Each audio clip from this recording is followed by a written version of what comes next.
مكبوس دجاج كويتي، والطعم يا جماعة جدا خرافي. فيلا نشوف الطريقة.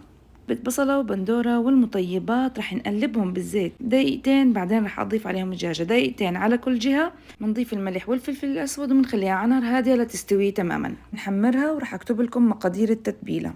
وللحشو رح نحتاج 4 بصلات، نضيف كوب مرقة بالتدريج لا يتكرمل عنا البصل ويتغير لونه. بعدين بنضيف معلقتين زيت، كوب من النخي منقوع ساعة ومسلوق نص سلقة، كوب زبيب منقوع، رشة ملح، رشة من الفلفل الأسود، معلقتين صغار لومي مطحون، رشة قرفة ورشة كركم.